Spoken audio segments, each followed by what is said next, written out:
thank God for this grace God is giving us today to continue our subject we introduced last Sunday. This year is the year of the calling of God for eternal life. By saying the calling of God for eternal life is the year everyone must understand the purpose of God for his life. If you know the purpose of God for your life, you are the very blessed because you are not going to miss anything. Anything happening in this life is according for God's purpose. We read last time in Proverbs that God made everything for a purpose. He created you for a purpose. He let you to cross this new year for a purpose. Today's subject is to enter into the purpose of God. How to enter in the purpose of God. How to match that the purpose of God to be fulfilled over my life. To enter in the purpose of God. Let us read in the book of John chapter 3. As we know very well that verse, that scripture was really a keyword for the Christian. According to the experience we are going to learn today, the calling of Nicodemus. John chapter 3, verse 3 to 5. Jesus answered. Let me just start verse 1 so that we can get all the context of the scripture. There was a man of the Pharisees named Nicodemus, a ruler of the Jews. This man came to Jesus by night and he said to him, Rabbi, we know that you are a teacher from God. For no one can do this sign you are doing unless God is with him. Jesus answered and said to him, most surely I say to you, unless one is born again, he cannot see the kingdom of God. In verse 3, if you get it for another version, New Translation, the New Living Translation, they will tell you, Jesus replied, I tell you the truth, unless you are born again, you cannot enter the kingdom of God. Or you cannot enter the kingdom of God or to see the kingdom of God. So our subject for today, we are saying, entering in the purpose of God. To enter in the purpose of God. Father, I thank you for the grace you are giving us this morning to come again to see your people and to share this word.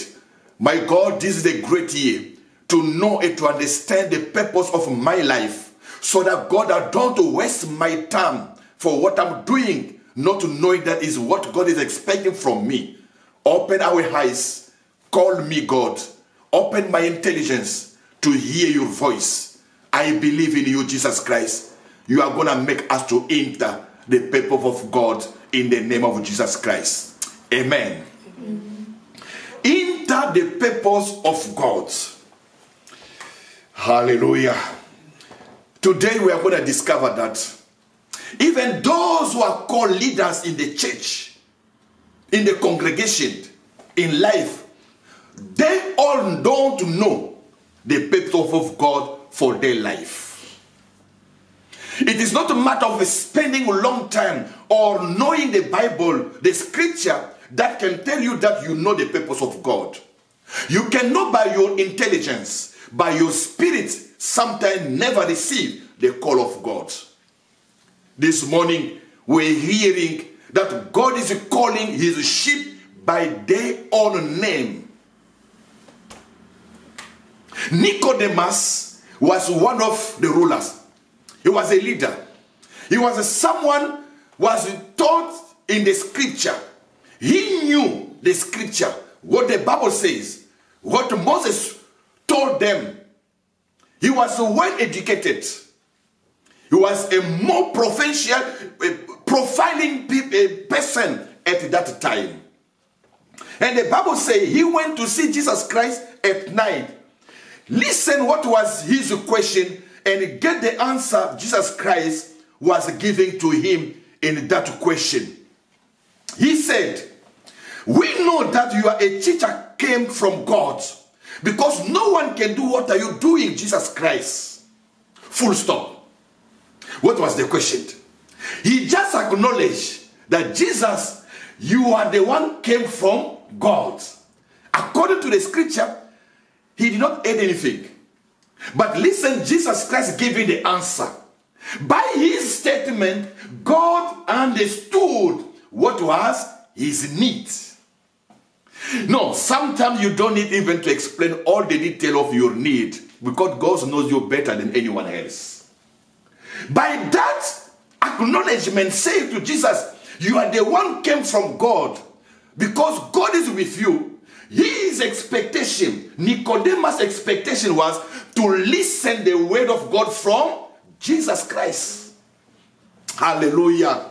That's what I would like you also to have, that expectation, to receive a call, to receive the word of God, which will explain to you what is your calling.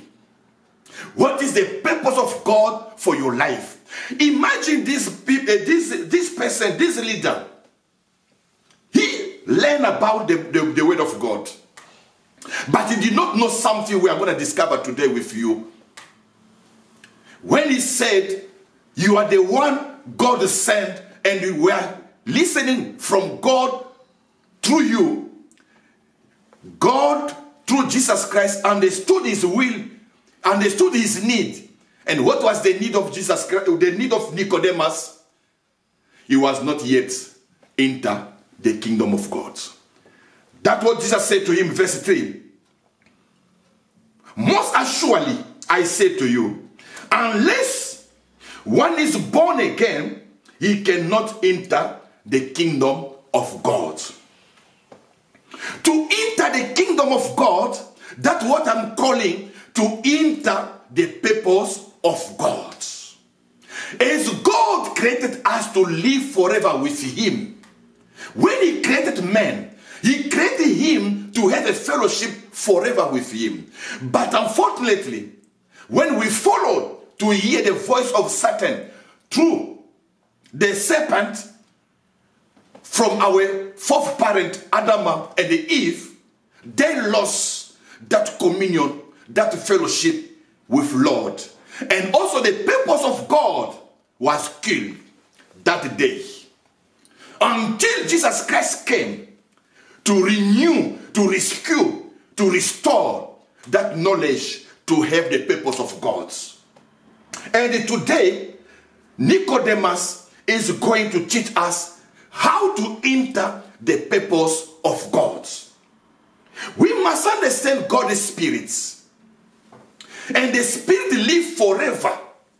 We know in the same book of John chapter 3, verse 16, the good verse everyone know, saying about, if you believe God loves so much the world, he sent his only one son, Jesus Christ, so that anyone to believe in him will not to perish, but will get eternal life. So we know that the love of God is giving us eternal life. So the purpose of God is for the human being to live forever. Is to have eternal life. That is the first thing, because when we sin with our parent, the consequence of that sin brought death. That's what the Bible says. The salary of sin is death. And Jesus Christ came to restore the purpose of God for people to live forever. The first thing I'm giving to you today, you must know God has created you to live forever with him, so that you can enjoy his nature and share with him his glory. Today we want to become like the angels. We like to be like gods. But unfortunately, our nature cannot let us enjoy that full power, full knowledge. Jesus Christ came to restore what you lost through your sinful nature. So to enter the purpose of God, to live forever with Him, that is the condition God is giving us today, to be born again. That is really a good word everyone knows. Be born again. Are you born again? In the evangelic environment, that's a common word. But sometimes people don't apply it according to the verse, what we are going to learn today. And Jesus said to him, if you are not born again, you cannot enter the kingdom of God. And this master, this leader, he was a doctor. He said, how can this happen? Nicodemus said to him, how can a man be born when he's already old? Can he enter a second time into the mother womb and be born? And Jesus answered to him, most surely I say to you, unless one is born of water and the Spirit, he cannot enter the kingdom of God. That which is born of flesh is flesh, and that is born on spirit is spirit. Do not marvel that I say to you, do not be surprised. You must be born again. The wind blows where it wishes, and you hear the sound of it, but cannot feel where it goes, where it is come from. So, is everyone who is born of the Spirit. Jesus is giving us now how to enter the purpose of God. It can be, Pastor, I'm already born again. I'm already a Christian. What are you telling me now? But maybe you don't know now the purpose of God for your life. Jesus gave us two status. You must be born by water and by spirit. Many teaching already explained to us, be born by water is to be baptized. But today we are going to go more than what maybe you learned before. If we come back, let us start by there. This is the key point. You can't enter God's purpose in your life if you don't comply with this first condition, to be born again. What does it mean according to Jesus Christ? The Bible says you must be born by water and spirit. What does it mean by be born by water? Is it a baptism or something else? Maybe to get the sense of that expression, can we read Ephesians chapter 5 verse 26? Ephesians chapter 5 verse 26 is explaining to us that word so that we can understand what does it mean, be born by water. Ephesians chapter 5 verse 26, that he might sanctify and cleanse her with the washing of water by the word.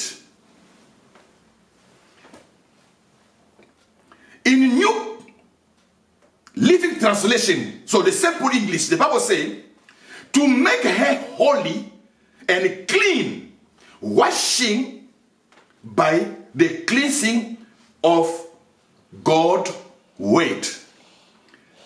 The Bible is very clear. God is washing us with water. And what that water is called is what? What is the meaning of the water in this verse? The word of God. So, we can't relate to say, as we used to know, oh, you must be first baptized for you to be born again. No, that is not the correct interpretation. That was not the translation. Water, we used to go to water and we think that is a baptism. No. God is saying, this message was given to Jesus Christ. The role Jesus Christ is doing if we compare with the church, which is compared as her wife, and Jesus as the husband. And the Bible says Jesus must clean, must wash his fiancée, which is the church, through what water? The water is calling the word. So the first thing you need to know that be born by water is for you to be washed through the word of God. The word of God in your life that will bring you to the new nature. You must hear the voice of God.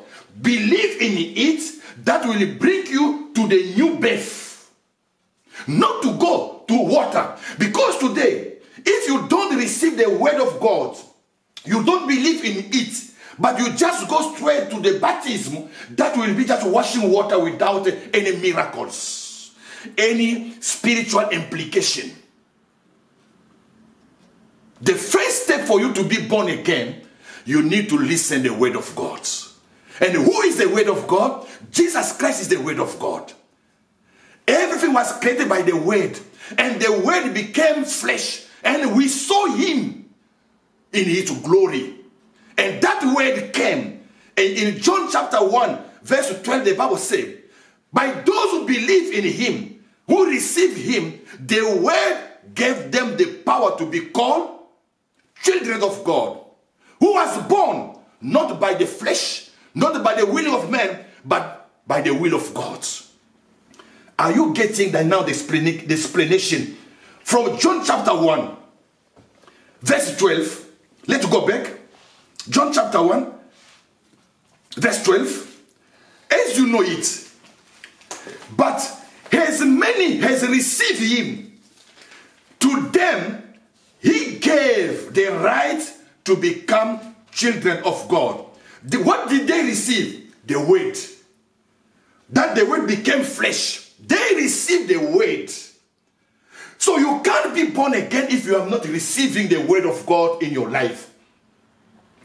They did not only receive, but they believe.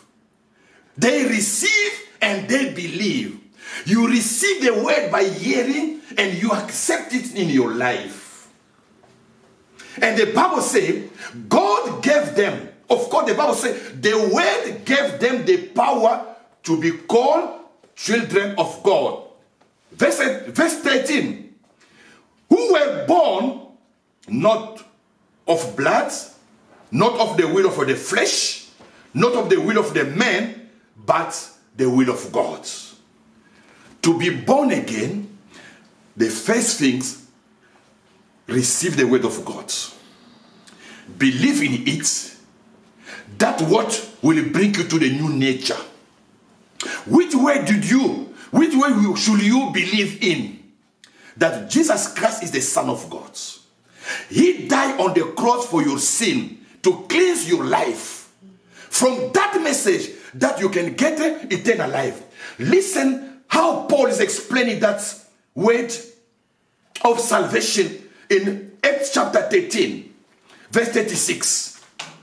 Listen the understanding of that word. For David, after he had saved his own generation by the will of God, fell asleep, was buried with his fathers, and saw corruption.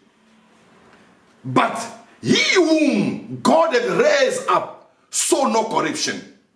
Therefore, let it be known to you, brethren, that through this man, Jesus Christ, who is preached to you, the forgiveness of sin. Jesus Christ is the only one who can forgive your sin. Listen, the following. And by him, everyone who believes is justified from all things from which you could not be justified by the law of Moses. When you believe in Jesus Christ, the first thing God is doing is forgiving all your sin. And God is considering you as a justified. In other words, the one who has never done anything wrong. That's what we call salvation. that you have been saved, sin will no longer condemn you to death. But through Jesus Christ is making you to pass from the death to life. You must believe that word. He died to forgive you. His sacrifice was the relevant sacrifice to justify you from God. He raised up to justify you so that your body can continue to live in the good will of God. So, be born again is first to accept Jesus Christ. By water, that water is the word of God. When you receive the word of God in you, Jesus Christ the Lord, he died for your sin. You accept that word.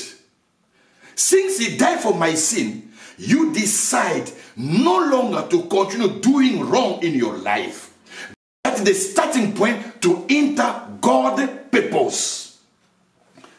Be born by water. What is the Spirit? No, what I'm saying, the water is the word of God.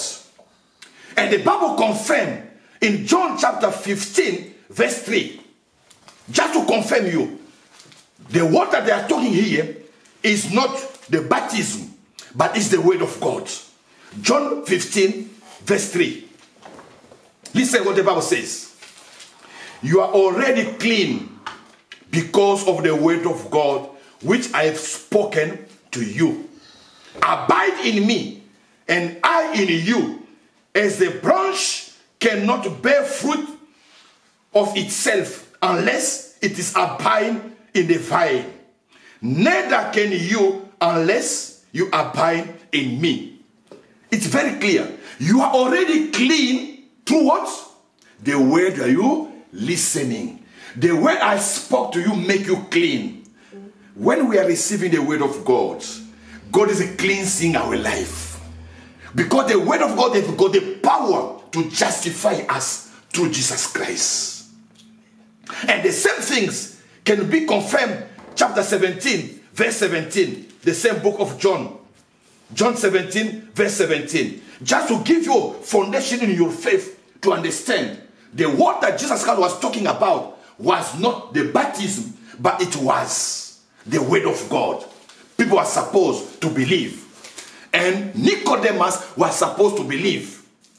In John 17, verse 17, it says, sanctify them by your truth.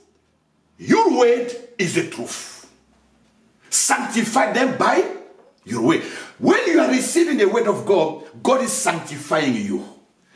God is washing you with the word to be justified.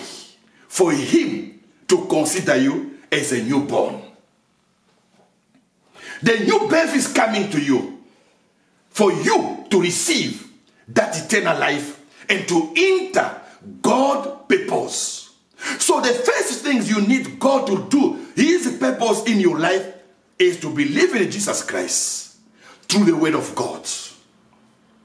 The second part of to be born again, the Bible says, you must be born in the Spirit. You must be born in the Spirit. This is now the key point. When I receive the word of God in my life, I confess Jesus Christ as my Lord and my Savior. That is, I've been born in the water, which is the word of God. How do now I be born in the Spirit? Hallelujah. That's now the miracles God is making in our life. Imagine himself. How did he come in life in the human being nature? The word of God spoke. Mary, the Holy Spirit will come over you and he will give you a baby. That baby will be born and he will call the Son of God. The Holy Spirit will come. So the spiritual part is the Holy Spirit must convince you about your sin. The Bible says the Holy Spirit is the only one can tell you what is your nature. The Holy Spirit convinces about sin, about judgment, and about the justice. How it's happened, no one can explain. But we can see the fruit. We can see the proof. of the Spirit over our life. How Jesus Christ was conceived in the womb of Mary. Who can explain? No one can explain. Because they were not in natural way for any baby to get life. But it happened like that. And the Bible says, if you have the new birth through the Spirit, that will make you to become alive. And you will start a new life. I would like to bring you in the book of 1 Corinthians chapter 6 verse 11 to understand some meaning. What does it stand? To be born by the Spirit. 1 Corinthians chapter 6 verse 11. 6:11. The Bible says, and such were some of you. But, okay, let me just start a bit 10 so that you can get, it's getting in the middle. I will start verse 8. No, you yourself do wrong and teach. You do these things to your brethren. Do you not know that the unrighteous will not inherit the kingdom of God? Do not you be deceived. Neither fornicator, neither idolater, non-adulterer, non-homosexual, non-sodomite, non-thieves, non-coveter, non-drunkard, non-revealer, non-extortioner will inherit the kingdom of God. And now verse 11. And such you were some of you among them. You are doing adultery, you are doing wrong, you are lying. You were among those people. But one day, you discover that it was not good. The will of God say, the salary of sin is death. And you decide no longer to continue doing. So how can I know that I've been born through the Spirit when I understand the consequence of sin over my life and I decide to leave it out? That is the action of the Spirit. Get my meaning, get my understanding. Verse 11. And such you were. You were also as a homosexual. You were also adulterer. You were also the murderer, and so on. But you were washed. But you were sanctified. But you were justified in the name of our Lord Jesus Christ by the Spirit of our Lord God. The Spirit is the one who convinces you that this is wrong. Don't do it. That's the case you can see. When you take that decision no longer to do wrong, the new birth of the Spirit has started in you. But if you just receive the word of God, but you can't release yourself with the wrongdoing, your new birth is not yet completed. Because the spiritual part to show you the consequence of the sin and for you to take a decision have not yet come. The Lord, by the Holy Spirit, by the Spirit, only when He convinces you and you take the decision. That's the second part. Many people are enjoying the word of God, but they don't comply with the word of God. They don't obey God. They don't praise God because the Holy Spirit is still out of their life. The same idea is being confirmed in Titus chapter 3, verse 5. Can we read Titus chapter 3, verse 5, after Timothy? Verse 5. The Bible says, not by the work of righteousness which we have done, but according to His mercy, He saved us through the washing of regeneration and renewing of the Holy Spirit, whom He poured out on us abundantly through Jesus Christ, our Savior, that having been justified by his grace, we should become heirs according to the hope of eternal life. That is what the Bible says. The Holy Spirit, when he's coming over you, he will clear. He will give you light to understand this is good, this is no longer good. And you will start feeling in your life, you are no longer authorized to do anything. When you do something wrong, you will feel guilty yourself. That's the work of the Holy Spirit. When you enjoy, continue doing wrong, your new birth have not yet completed. The one who can make you to hate the sin in your life is the Holy Spirit. That is a sign that your birth, newborn, your new birth have been completed. Let me summarize. There are 2 steps for you to enter the purpose of God. To be born in the water, which is the word of God. The word of God will wash you.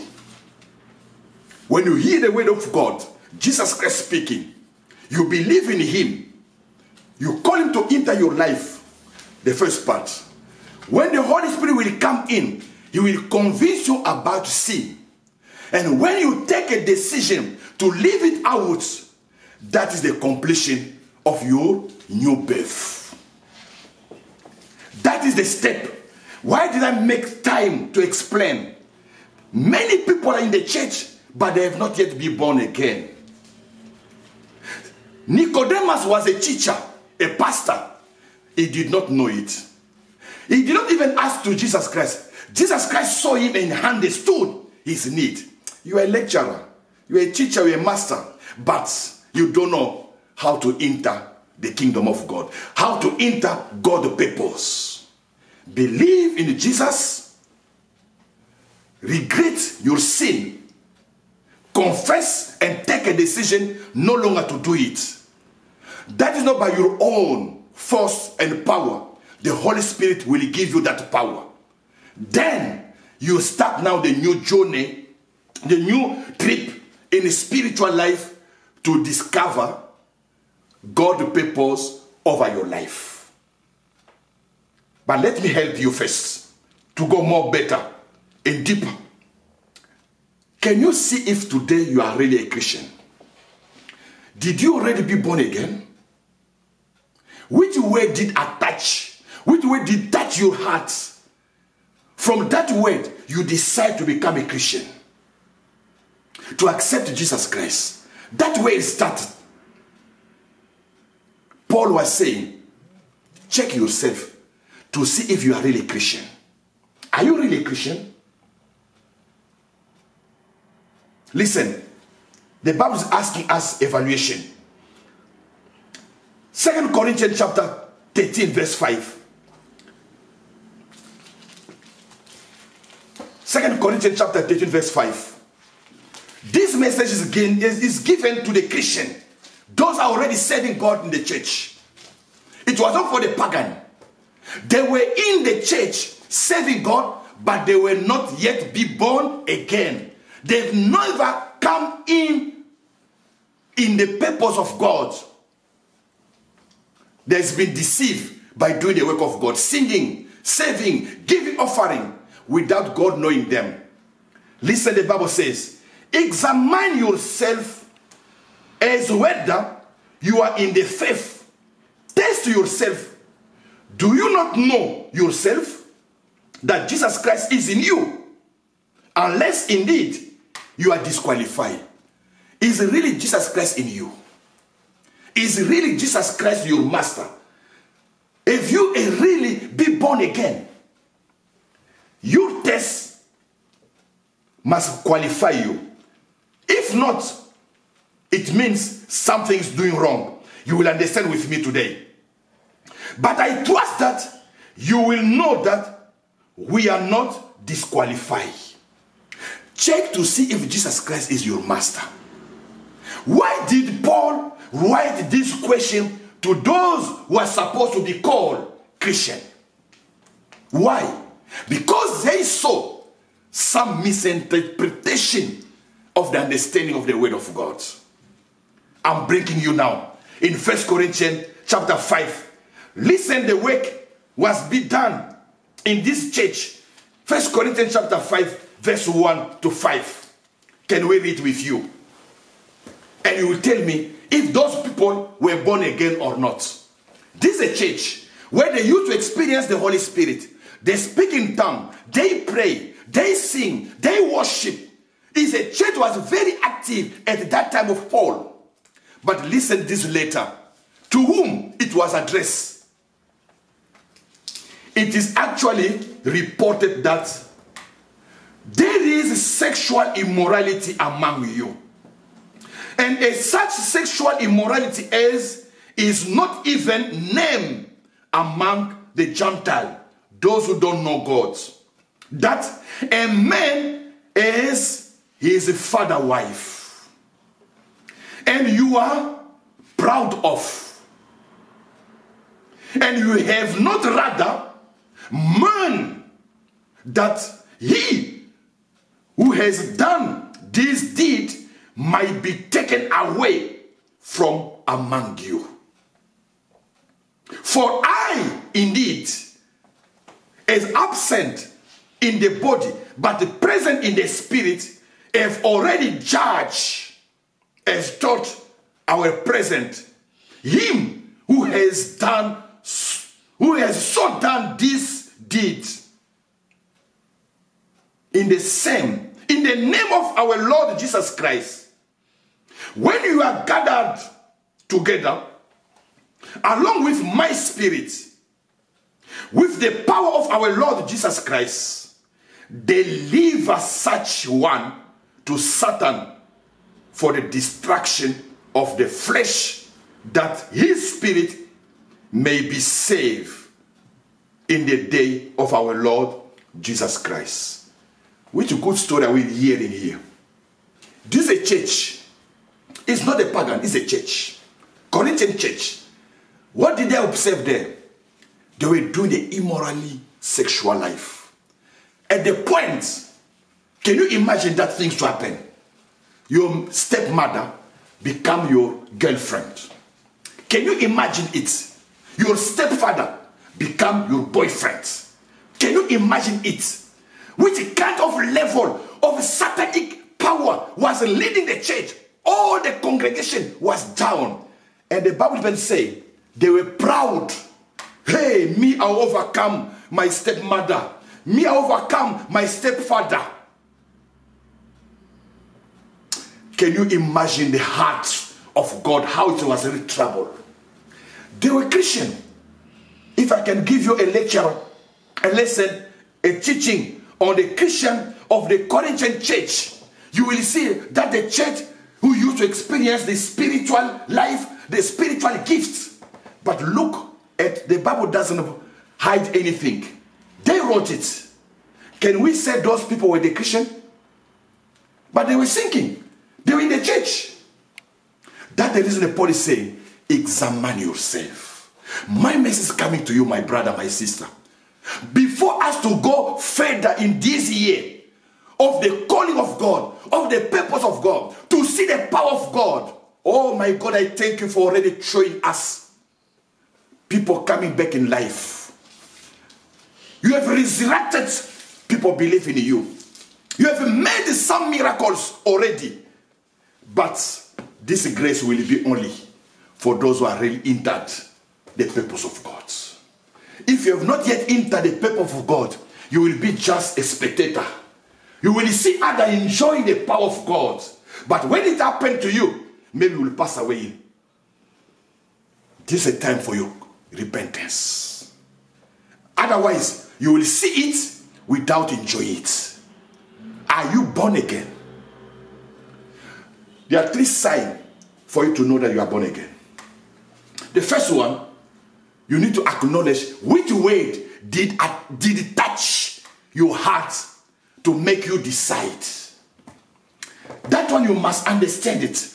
Did word, when did they preach you? Which word came in your life and touched you? The second thing, did you accept Jesus Christ in your heart by a prayer? Jesus, take over my life. From today, I would like to follow you because you are my Savior, my Lord. You are the one God sent for me to be saved, so that I will no longer be condemned by my wrongdoing in the past. And the third sign, transformation. Transformation. That's showing that you have decided to leave out all the sinful nature, and God has transformed you. You are no longer part of those wrong things. And God will wash you through the word of God. You are a new creation. That's what the Bible says. You will read yourself in 2 Corinthians chapter 5 verse 17, where the Bible says, if anyone is in Christ, he is a new creation. The whole thing has passed away. Anything is new now.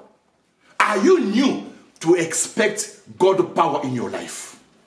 Did you enter the purpose of God for you to expect the power of God to be manifest in your life? Otherwise, you will be a spectator. You will see others being blessed and your life will never change. Don't mock on God. God knows you well. This is a time God is calling you. Can you make order in your life and to confess? God, I was singing like these people in the Corinth church, but I never leave out all my sinful nature. I used to continue to do it in secret, in private. But today, I would like to enter the purpose of God in my life. Take a decision. If you are expecting God to do his purpose over your life. The last point I would like to point today, and we'll continue for this message for the next time. Why things are not moving in your life as a Christian? Today I'm speaking to the Christian people. The Christian. I'm not speaking to the Gentile, to the unbeliever. I'm speaking to the Christian. Why your life is not changing? Why the power of God is not being manifesting over your life? We heard the story of our sister who was attacked, and the heart was not receiving anymore the blood. And they brought it to the hospital. In the emergency, they say it's a really critical situation. We need to save this life. After prayer, and they went back to check. Nothing was anymore there. The power of God became part of her life. Because she has hinted the purpose of God. And God could defend her life. Why your life is not being changed? Long time you have believed in Jesus Christ. Listen to me today. Maybe this one will be your answer. Why? Because you don't acknowledge the power of God in your life. You still continue to doubt when God is doing things. When God can do something, but I don't believe that is God. It was just the science. It's just the medical, the medicine, the product, the drug they give him who brought change. You are challenging God in your mind. You can't receive. Listen to the word of God. Acts chapter 13, verse 40 to 45 to 41. This is a big discovery for my faith. Acts chapter 13, 40 to 41. Be aware.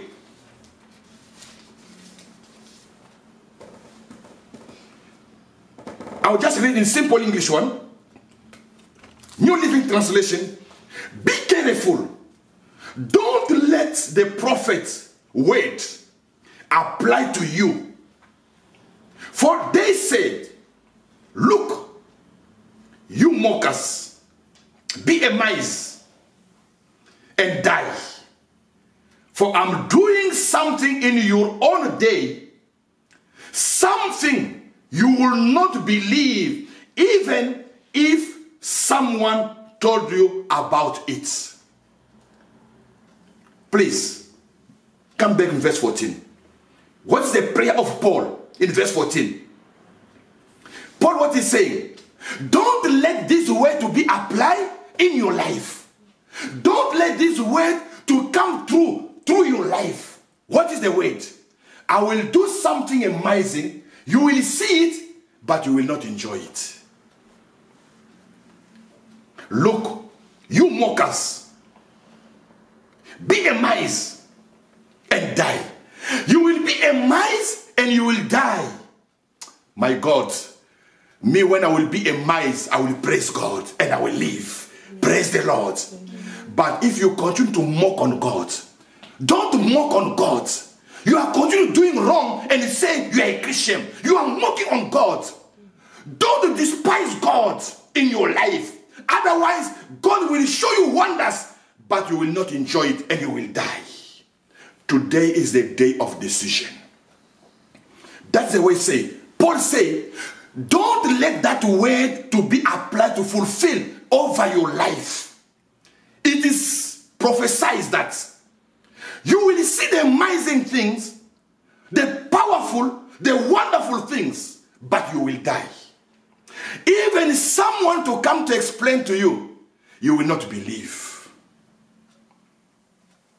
How many times when God do something in the church, you doubt in your heart, and no, those people are exaggerating.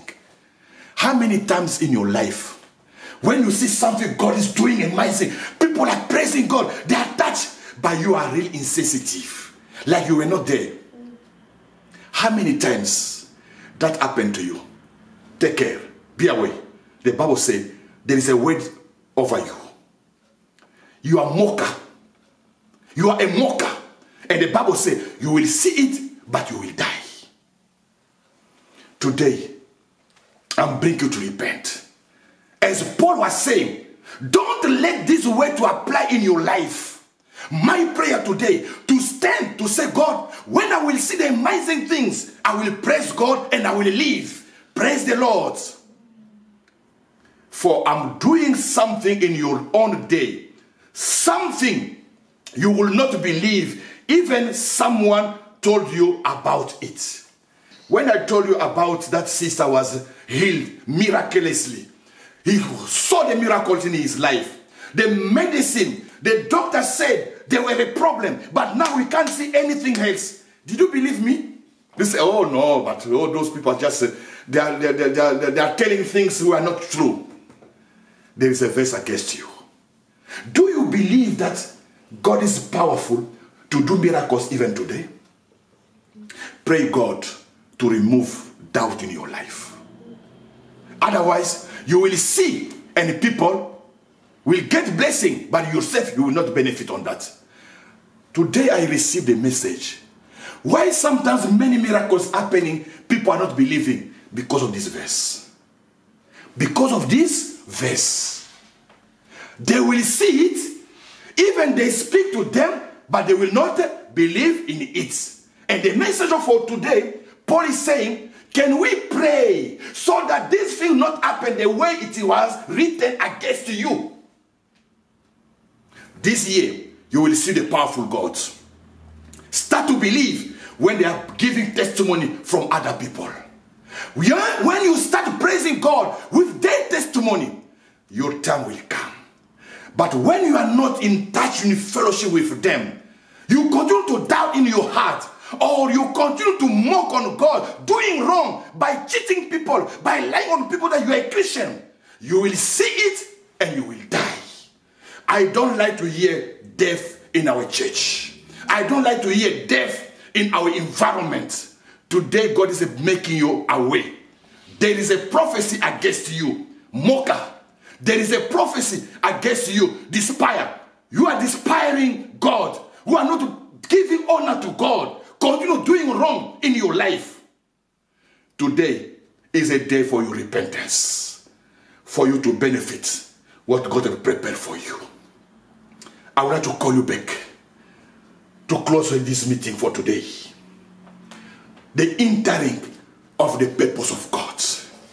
To enter the purpose of God, you need to be born again. Through the word of God, through the Holy Spirit who convince you about sin, will let you to take a decision no longer to continue doing wrong. God will wash you with the word. You will be sanctified and justified. And the Bible says, he will do now miracles over your life. Because you are no longer a mocker, this verse can be transformed. I'm no longer a mocker. I'm not despising God. I'm not deceiving God. What will happen? I will see amazing things and I will live. I will see the miracles and I will believe. That is the message. This year, believe. God will do things over your life. But the first point, the first step, be born again. God is calling you for a new life, for a new starting, for a new hope for this new year. Examine yourself. Are you really a Christian? Are you really fearing God? Which kind of transformation has been made over your life since you have been born again, according to your own declaration statement? If your life never changed before, today is a day. Take a decision to say, God, forgive me. I was a liar. I was cheating. I was doing wrong. But I would like today, Holy Spirit, convince me. Help me to live it out over my life. I would like to start a new year where I will see the amazing things and I will live. I will not be the one they are saying here. He see the amazing thing and he died. No. Me, I will see the amazing thing, I will live. I will see the wonderful things, I will believe. Let us pray. Father, in the name of Jesus Christ, I bring the congregation to you, all the church, all the community, the Christian community, who are not living under the power of the living God. God, because they are outside of your purpose. Today you are calling us to come in the purpose of God, for us to see the amazing things, to see the glory of God, and to be amazed, to be surprised, and to excite, to glorify your name. Lord, I'm a candidate to glorify your name. I will be amazed and I will live and I will praise your name. I will see the glory of your name and I will believe and I will praise your name. Thank you, Lord, for convincing me where I'm not yet transformed, for your spirit to take over. Lord, come and wash me through the word of God, because I believe in Jesus Christ as my Lord, as my Savior. He died on the cross for my sin. Today, I decide no longer to live in sinful life. Lord, this year, I decide to start a new life. Holy Spirit, convince me, help me to sustain my decision and to continue walking in the new life. Thank you, Lord, for the forgiveness. Thank you, Lord, for the amazing things I'm going to see.